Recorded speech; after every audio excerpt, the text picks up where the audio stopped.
Hello, everyone. My name is Xiaodong. This talk is about 4G LTE femtocells and man in the middle tech. It's my second time to give an English speech, so I will try to speak slowly and clearly.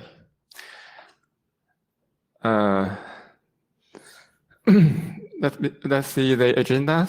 I will briefing introduction myself and then talking about the LTE LAN RAN security in the real world, and then I will talk about how to route a 4G femtocell and give some details of the design of hacking box focus on S1 hacking.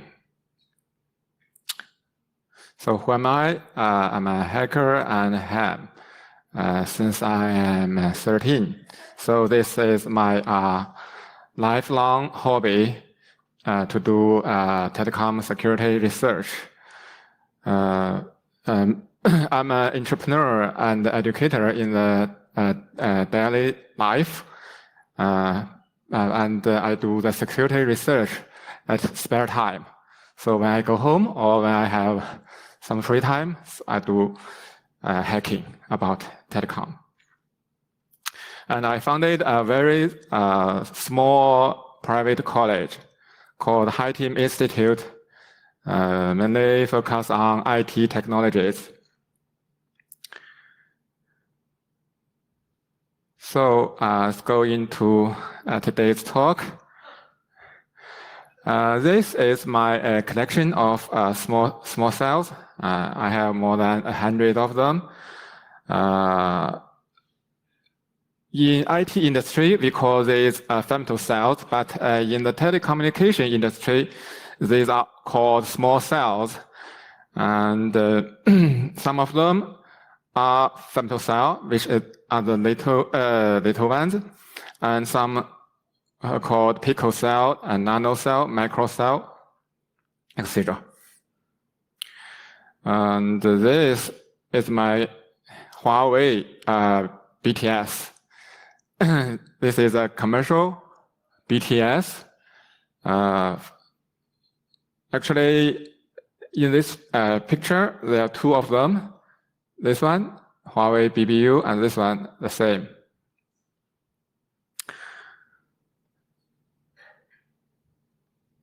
So why purchase so many small cells?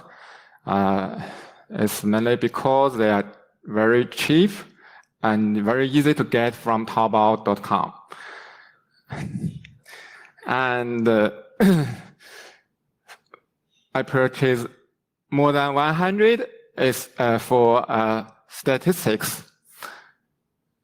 and for collection of the older versions of firmware. And after all, I can using all these small cells to build up our telecom labs in my college for training and for research. So what I discovered in the real world, here in the table, you can see something interesting is very few 4G small cells have IPsec enabled. And nearly all the base stations have default local management password. You see, when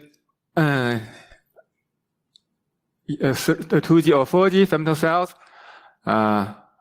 nearly all of them are using internet as backhaul, but 4G only have 5%. That is because the operator, they have some principle said they should not use third parties network as backhaul. So most of them using their own private network. As we want to hack 4G small cell, the first problem we face is we can easily get them from Taobao, but rarely work properly because they are using private network as backhaul.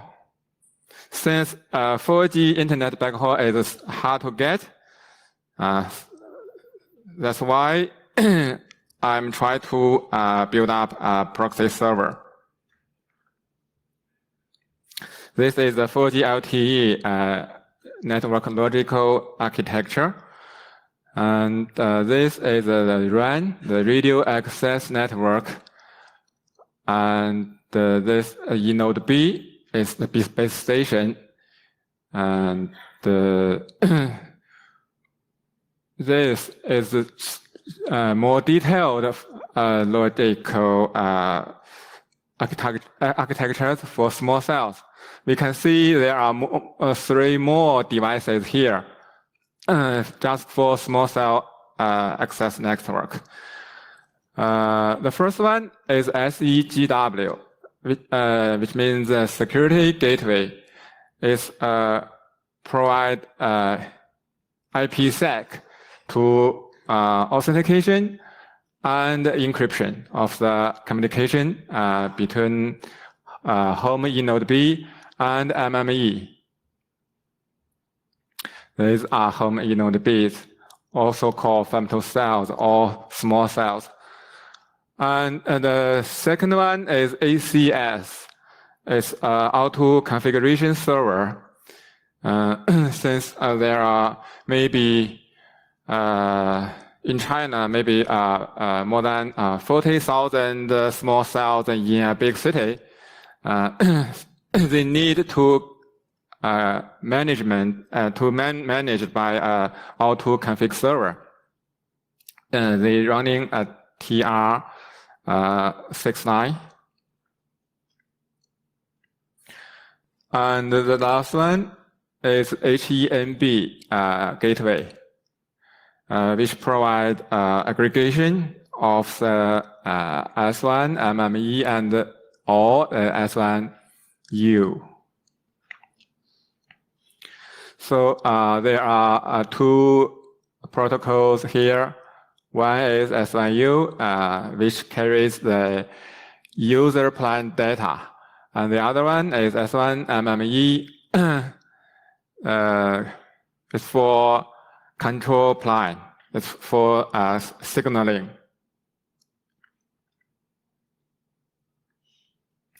So why focus on small cell security?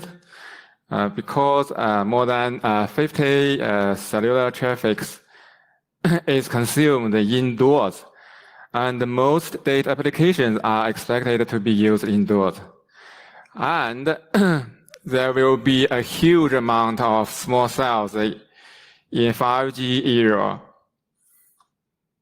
All these small cells are very cheap and not so secure, and could be physically touched by attackers.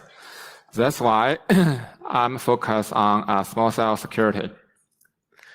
The backhaul of the small cell is also part of the access network.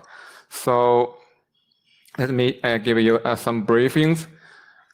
Most of the backhaul of small cell using XPON, which means GPON, EPON. So there will be a Cooper UTP or fiber, maybe, to ONU, which is the access point of the XPON network. And some of them maybe fewer than XPON is PTN or IPRAN. These are the operators' private network.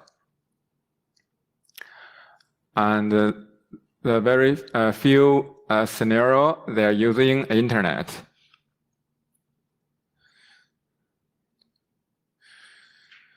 So there are flaws in the small cell backhaul because IPsec is optional. During 3GPP,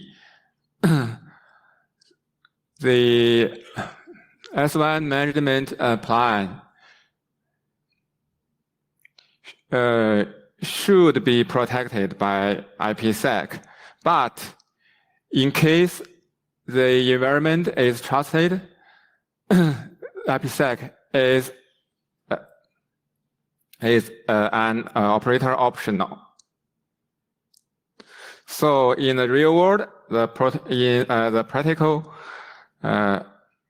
since XPLON network is secure, so the operator consider it as trusted network. And the network cable, either fiber or copper from the small cell to the ONU, which could be 100 meters long, was just ignored by the operators. So they see all of this as trusted network. So they do not provide IPsec protection, and which cause the network traffics in most of the cables are not protected. So which means they are all plain text and open to man-in-the-middle attack.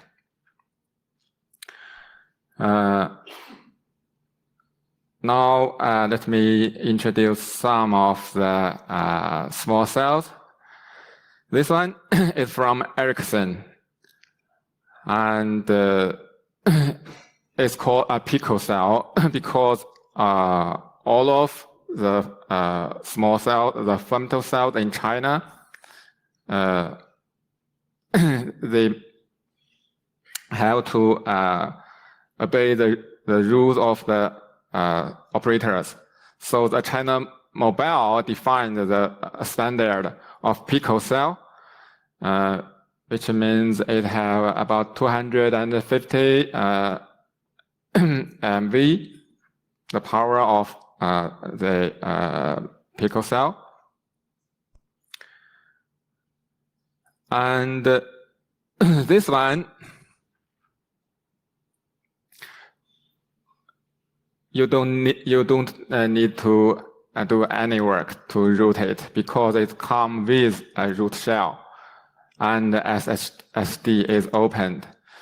So when I tried with the default username and password with SSH, I can just log in. And here you can see the password and the shadow file.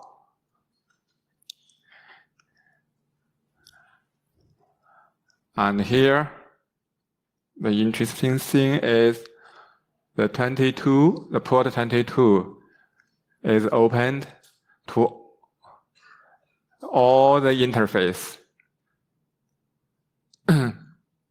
Which means if I have a local connection, a local root access to this small cell, then I can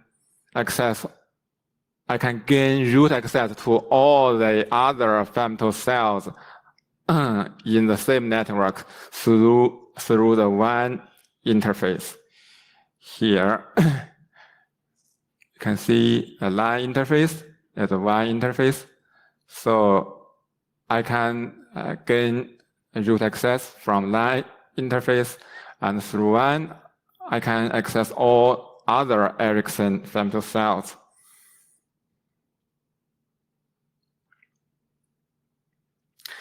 And this one is my favorite one. It's called Comba. This one is from top 3 small cell vendor in China. and it is small, easy to carry,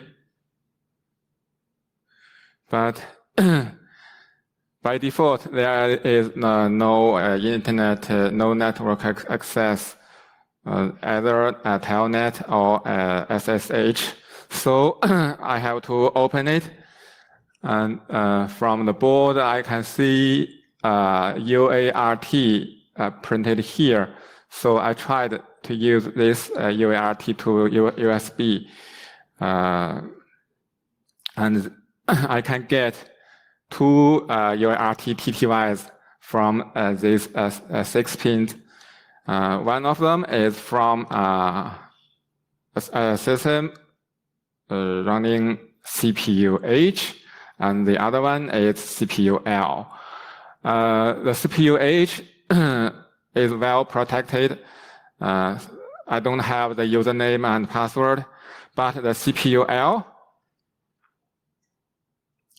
when I connect it using PicoCom, and here I get the root prompt. So by explore the file dir of the system, in the root directory, I found these files. And there is a get file and send file, which I can use to just get the file from the other system, the CPU H. So I get the password and the shadow, and I modified the password and the shadow file, and using send file to send the file back. So I changed the password of the other system. And also, using the same method, I copied the RCS, this RCS, to the CPU-L system and modified to add Telnet D and SSHD. So I get root shell from local interface, local network interface. So it's kind of easy.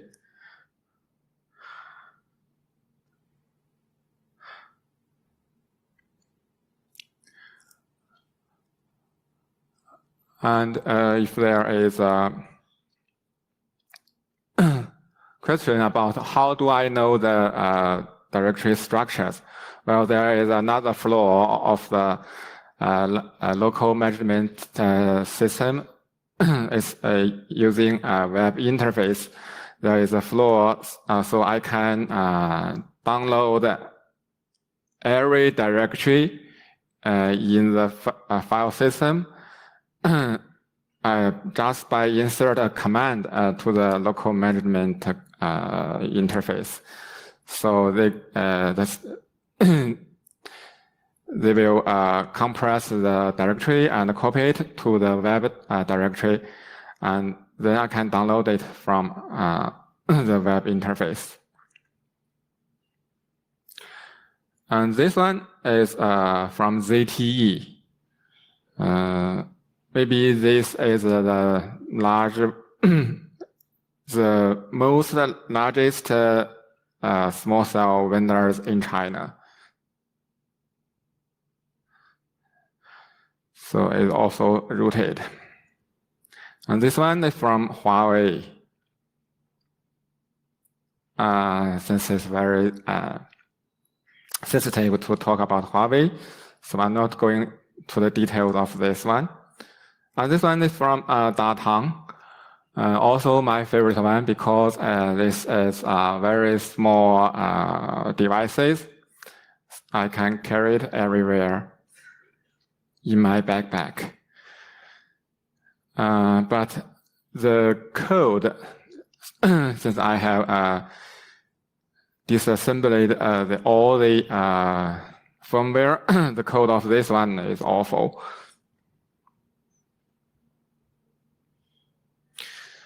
what we can get when we routed the femtocell. So first, we can see all the SMS, or in plain text.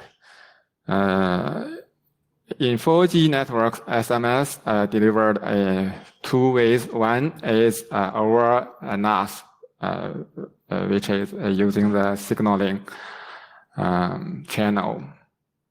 This one, you can see using NAS download transfer, and this is the plain text of the SMS. And then another kind of SMS delivery method is of SMS over IMS, which means voice over LTE. You can see here it's about SIP. It says SIP and SMS.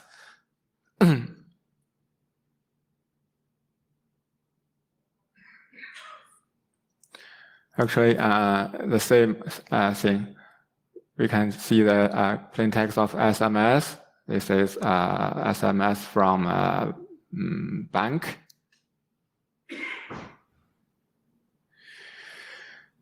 And about the phone call, when the user, the subscriber have VoLTE enabled, we can see all the SIP AMR here, and you can save it using a third-party player to play this phone call. And of course, we can see all the internet transfer, all based GTPU. And compromised femtocell can act as an IMSI catcher, a more advanced IMSI catcher. So we can get the IP of the subscriber, the IMSI, sometime MEI, or GPS locations. But if they, if a subscriber have VoLTE enabled, we can get more detailed personal information. Here we can see we can get the phone number. Yes, it's a phone number, and the IMSI, the IP address, and cell ID, and MEI. So when the subscriber handed over to our femtocell, they will perform a SIP register. During these procedures, all this information will transferred in a SIP protocol.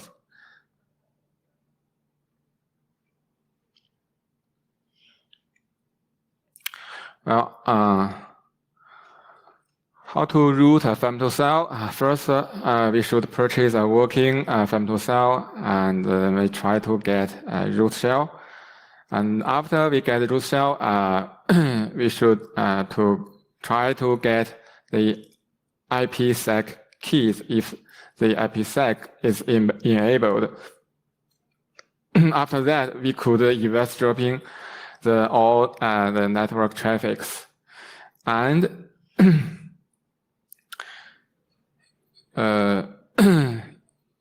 if you could program, maybe you could perform man-in-the-middle attacks and try to attack the core network. The tools to root a femtocell, yes, we have digital meter. This one is for to test the UART pins. And this one is for UART. This is for JTAG.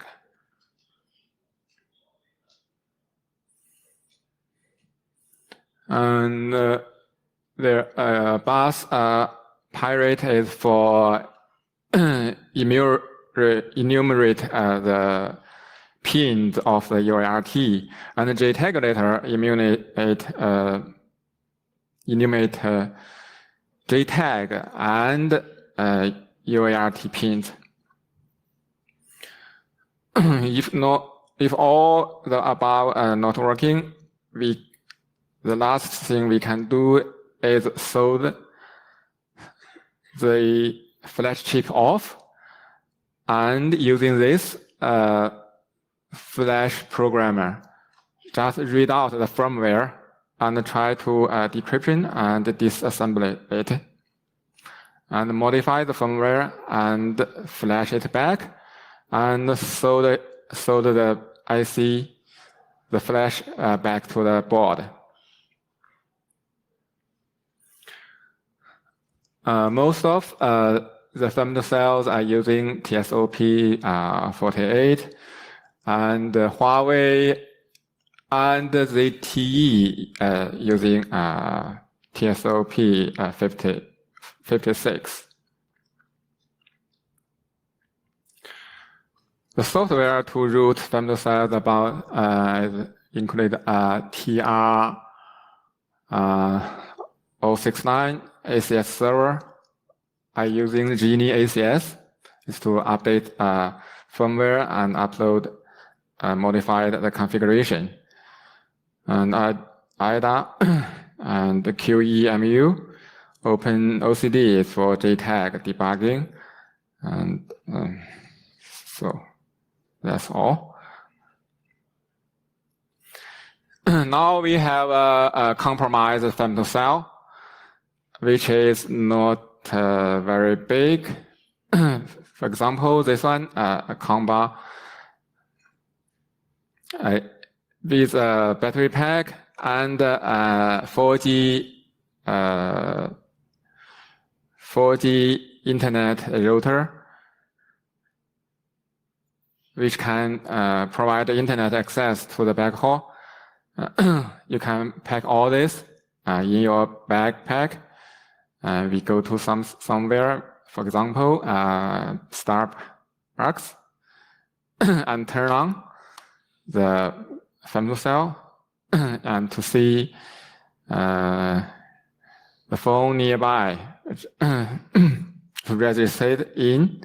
Especially, they have VOTA enabled, so you get the telephone number, the phone number of everyone nearby. It's about 4 to maybe 50 meters nearby.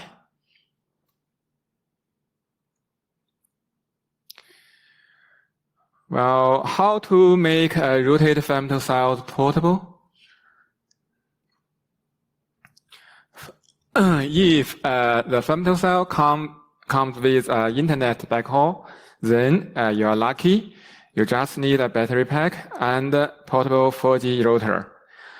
But sometimes you are not lucky, so you will get a working femtocell, but with a private backhaul.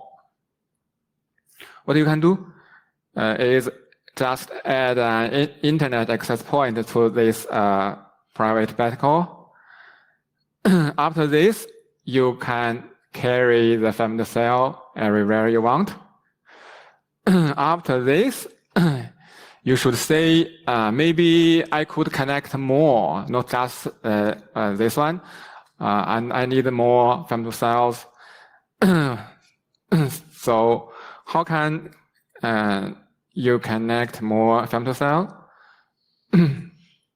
And after you can connect more of the femtocells, maybe you should think, why only eavesdropping? Why not to do some in the middle attacks? So this is the idea of hacking box of S1 comes from. But if you are unlucky, you get a femtocell which is not working anymore, mostly because they are using private backhaul, but you get this from internet, from Taobao, so you cannot place it into the private network. Or it has an internet backhaul, but the operator disabled the access of this femtocell. So the only thing you can do maybe to build up using this femtocell to build up a test environment to test telecom security or IoT security, which means you can use this femtocell as a eNode B, and you have to set up your own core network and using your own SIM card.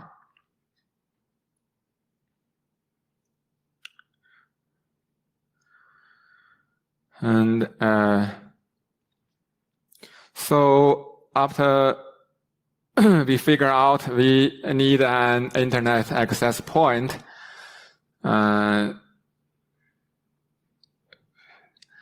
after the design of the access point, I have found that there are more wide range of scenarios.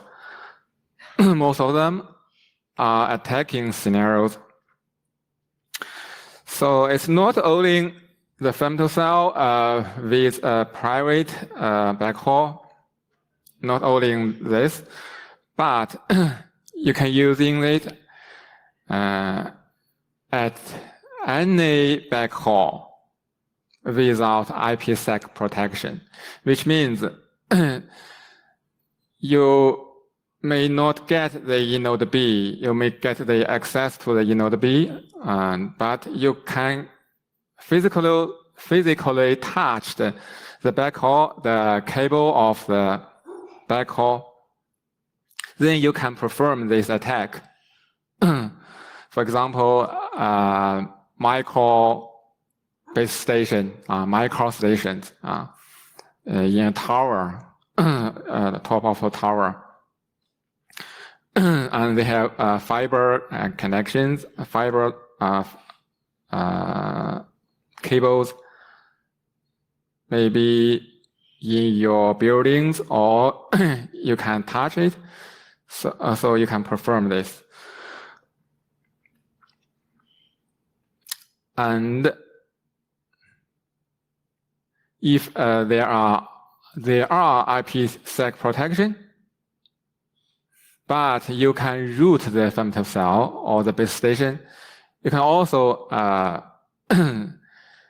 have this man-in-the-middle attacks. So what we are talking about is hacking the interface here, the S1 interface.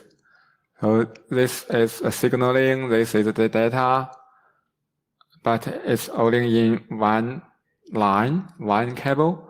So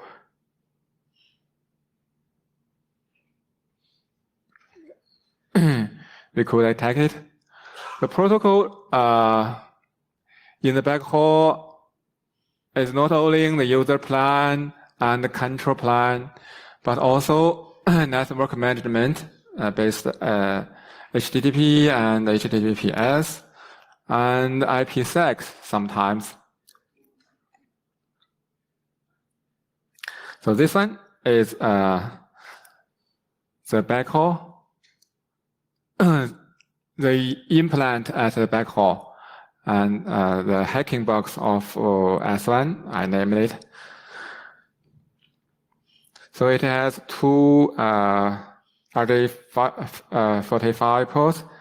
It has a eSIM slot and have a mini PCIe 4G module, so we can have internet access.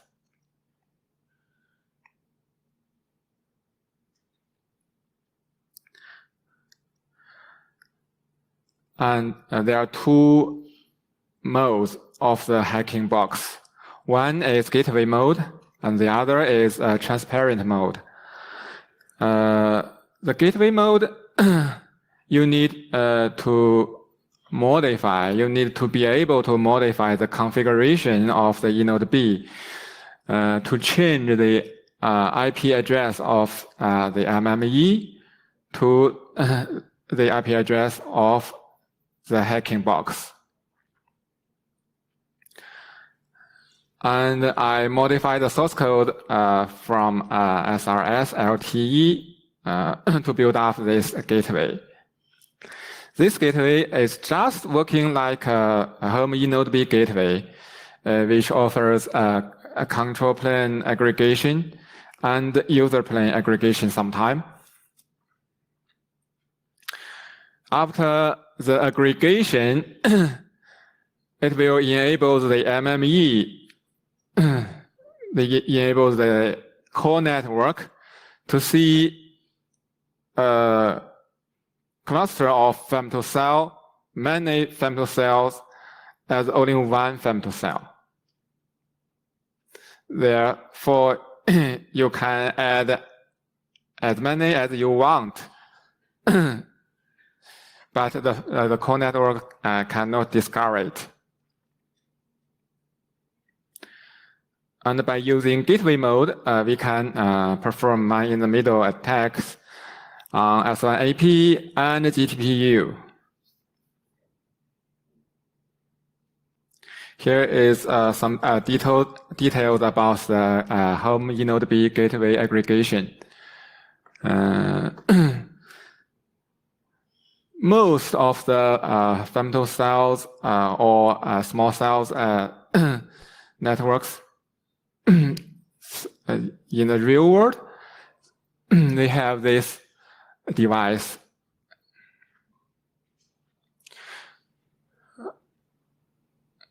Why the operators need this device? Because they want to reduce the signaling pressure to the core network. So this is a eNode B, this is another eNode B. Both of them have two connections. One is S1 MME, the other is S1U. So after aggregation, to MME only one link, and another link to the SGW, which provide user client data transfer. So all we should do is to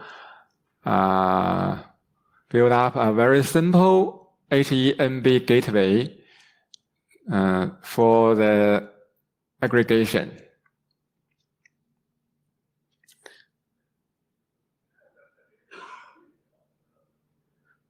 After aggregation, so we can provide the access for as many femtocells as you want. And another mode is transparent mode.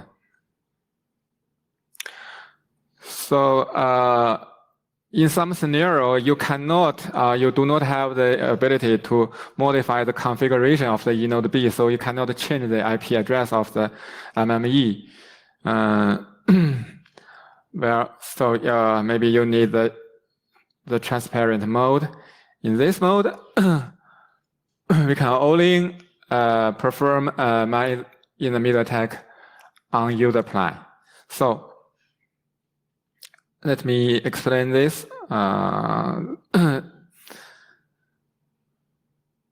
The key point here is to have a kernel module is a BPF filter to unpack and repack the GTPU protocol, the packet. So if you find a GTP packet which contains the address of your target, maybe you target a web server, a bank, or Facebook, I don't know. So you find this, and you're using the kernel module to repack the header of the IP, and then the IP can forward to your man-in-the-middle server. And the response back here, so you should modify the IP address to the original like Facebook server address. You modify this, and you add the GTP head to the packet, and then forward it to the node B and the node B to the UE.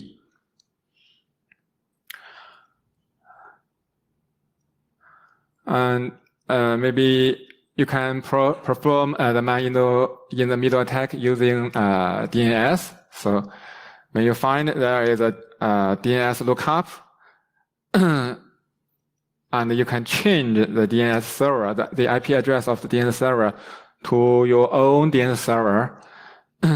So you can give a fake IP address back after modified the IP address and added the GTP head back and send it back to the subscriber.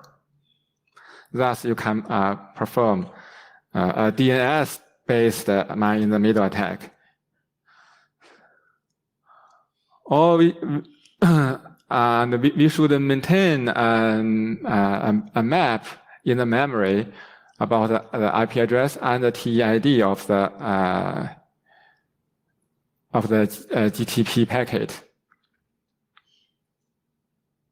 So this is the detail of the transparent mode. The limitation of the hacking box.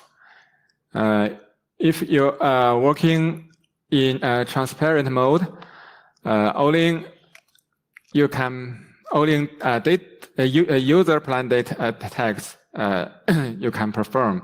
So it's very hard to attack the control plan attack because the integrity check of the MME to the UE.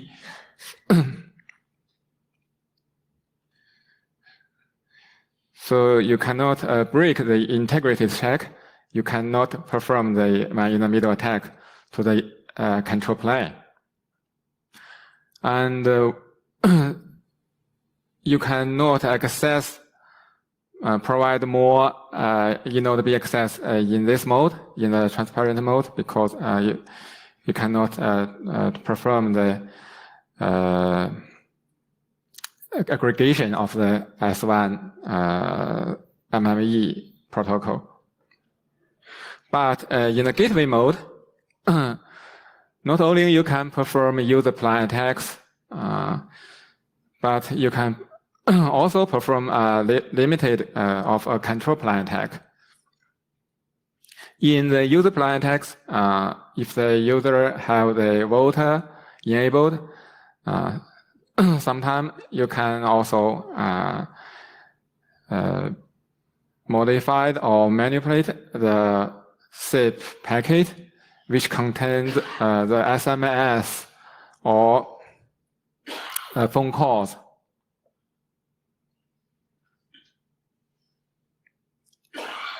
So in the gateway mode, we can perform nearly all the man-in-the-middle attacks we can in 4G LTE environment, but very little attacks on the control plane because the integrity integrity check cannot be broken if you don't have the access to the core network.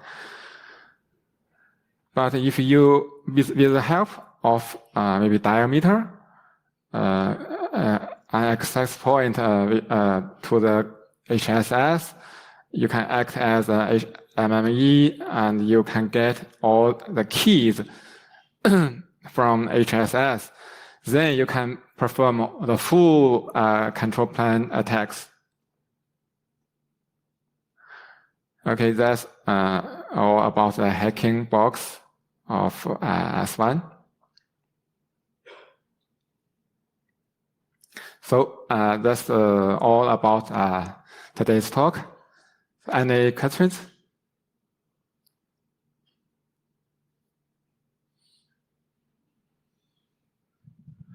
I see that like you had maybe 6 to 7 here.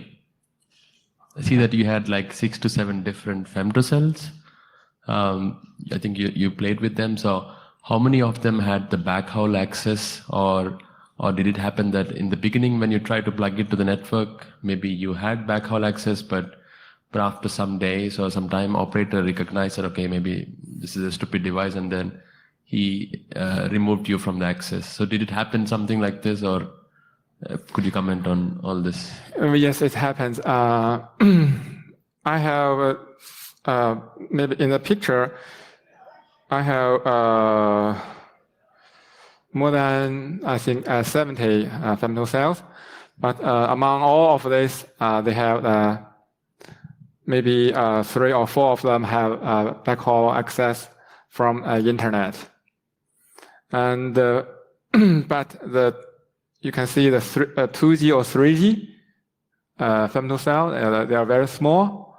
More than half of them have internet as a backhaul. But as time going, after 1 year, nearly 30% of them lose access to the security gateway. The same thing happened to the 4G femtocell. Among 4 of them, 1 is losing access after maybe 9 months. So the operator really do some security check, but not so often. So I have 2 questions. First of all, funnily enough, I actually worked on the original design for these femtocells back in the early 2000s as part of Vodafone.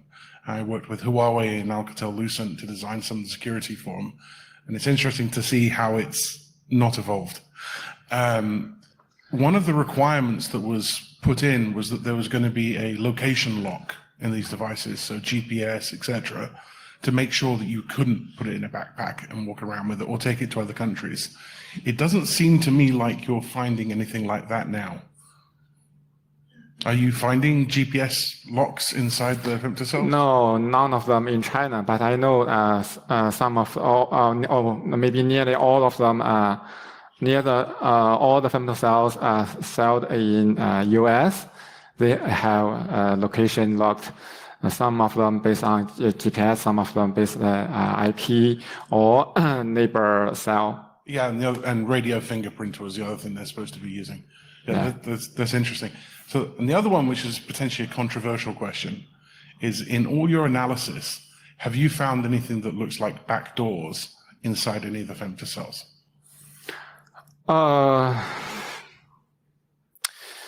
There are too many vulnerabilities in the binaries, so I cannot find which one is backdoor. Yeah. Maybe some of them are really backdoors. I don't know. Yeah. Thank you. Do we have any more questions from the floor before we move on to Slido? Thank you. My question is similar to what the gentleman before me just asked. I wanted to understand, has there been any improvements or evolving in the security? Because it seems that this is very the status that the femtocells are in at now, the way you've described them, they seem to be quite the same as what they were like 5 years ago, for example, when femtocells first started being used in 3G networks. So how is it that no improvements have been made? Or are you looking only at old products, or how new is your newest femtocell that you tested?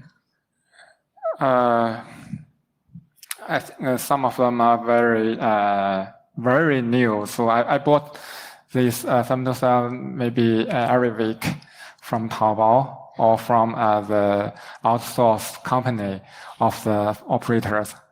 They have some femtocell left after a project, so they sell it. So the version I researched is very new, but I cannot find any improvement of the security. But in the 2G, 3G, because most of them are using internet as backhaul, I could find some of them have IP address lookup protection, which means if you are using it in another province, you can connect it to the security gateway, but the handshake stops sometimes after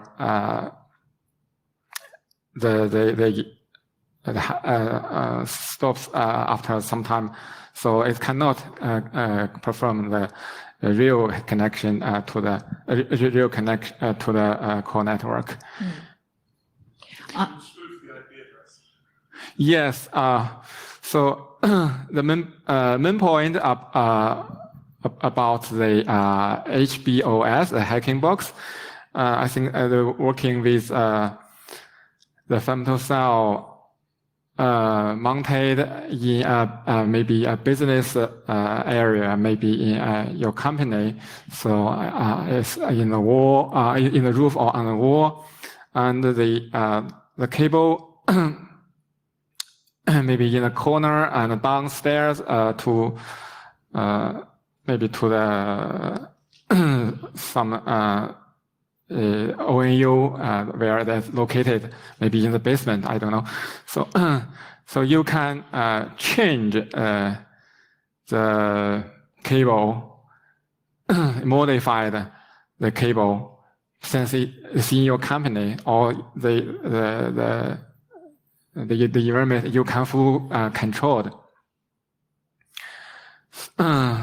So you don't need to buy from Taobao. You don't need to purchase these femtocell because in 5G era there are maybe many small cells near you. You can eyesight some of them. So all you need to do is just to implement this hacking box. I have another question. So some of the vulnerabilities you described earlier on are depending on you knowing the username and password, because they probably default or easy to guess. What if they were actually implemented in a network where the operator has a very good or strong security policy, and it's not easy to and you don't know the username and password? Are you still able to? Yes. If you have enough time, yes, sooner or later you will get full control of this device. Even if there's a strong policy for. Yes. How so? Maybe several days or maybe 1 month. Okay. You just keep trying. Yes. Okay, thank you. I think we have a few minutes left if there are any more questions from the floor. No? Okay, can we perhaps answer? There's a couple of high voted questions on the screen there.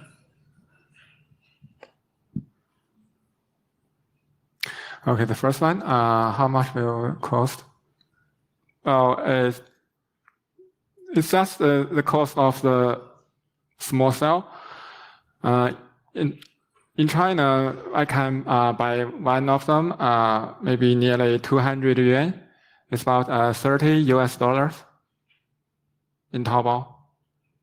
So you have eNote B purchased from internet, and the core network is just using your PC or your PC server. And then you need a SIM card reader and some blank SIM card. So that's all.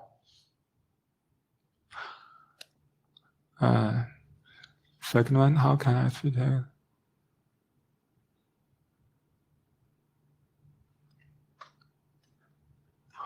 Well, I think they cannot detect right now. They cannot detect the man-in-the-middle attacks, but they could maybe find some of the signal or from their legitimate BTS, because when a user hand over from your cell to another cell located nearby, they will report to the core network the original cell ID, tracking area code. So maybe the carrier could notified after they do some big data research or something like that. I think we've maybe got time for one more.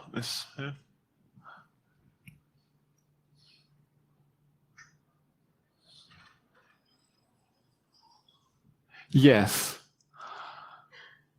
The vendors really provide updates to these femtocells, but as I know,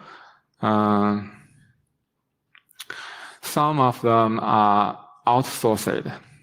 Just like the large tower, the micro base station, the small cell, the small base station are maintained by the outsourced company, not the operator themselves, but the outsourced companies. Even the update or the management of these small devices are outsourced sometimes, are outsourced to the outsourced company. I think we're out of time there, so please join me in giving a huge thank you to Xiaodong. Thank you.